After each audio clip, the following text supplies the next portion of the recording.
Ito ang panahong ating hinihintay, tayong lahat ay magkaisa.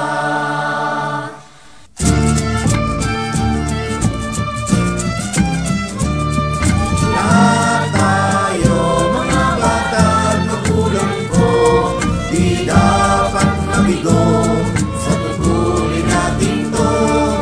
Lahat tayo, bawat isang Pilipino, habang may panahon, kumilos tayo. La la la la, la la la la, la la la la, la la la la, la la la la, la la la la, la la la la.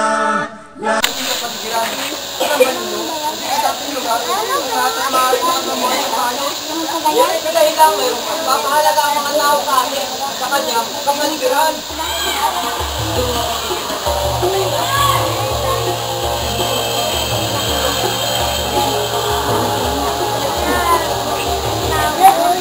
Makinig na mundo. Makinig sana tayo para maunawaan natin, ha? Halika dito, Ton! May nakita na ako! Talaga po? Opo, makikinig ako. Sana makinig din kayo, ha? Tignan mo, Ton! Yan ang ginagawa ng mga tao. Makinig tayo sa kanila pinag-uusapan. Dalian na natin ang aking mga sanga. Ayaw nila akong tigilan!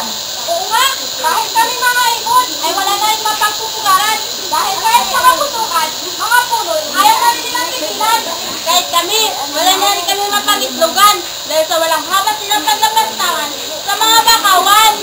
Anong dapat natin gawin? Upang turuan natin sila ng leksyon. Mamakain o hindi mandalay kahit sa maraming taliraan sa kabakawan. Ito ang lugar, pangitlogan ko. Ang ganungan ng aking maliliit na mga kuling.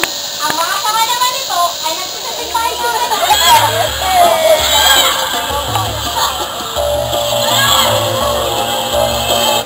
Kumusta mga kaibigan? Grabe na talagang panahon natin ngayon, ano?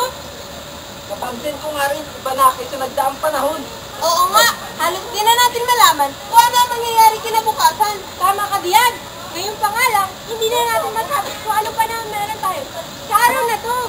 Mainit sa umaga at biglang bubuhos ang ulan sa hapon. Ito na marahil ang sinasabing pagbabago ng klima. Yung tinatawag nilang climate change.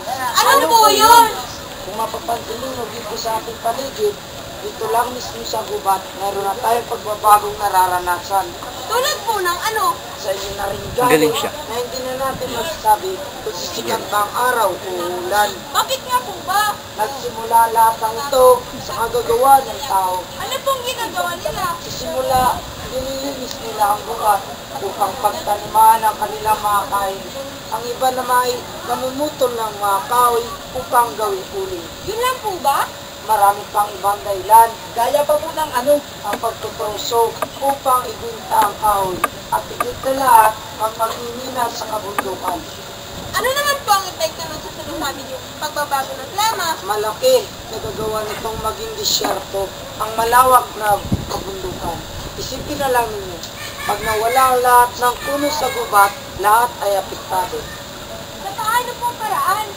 Pag nawala ang puno, wala na rin tubig na nadaloy sa mga ilog. At ang malawak na gubat ay maaaring maging kamuha nilang kaya may iba uri ng halaman ang doon tutubo. Ganun po pala yun. Ang pagbabago ng klima sa partikular na lugar ay malaki ang epekto sa lahat ng naroon.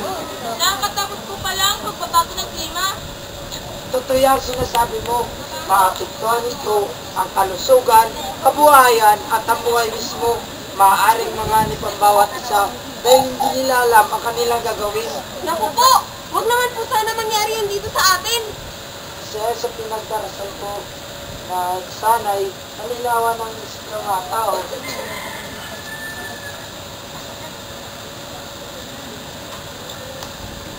Sana po! Maisip ng mga tao ang mga bagay na iyan. Dahil sa pinagdarasal ko na sana'y malinawan ang isip ng mga tao para igalang at ingatan nila ang kanilang kapaligiran. Dahil pagpatuloy sila sa kanilang mga gawain, darating ang panahon na baka pati tayo ay mawala na rin dito sa mundo.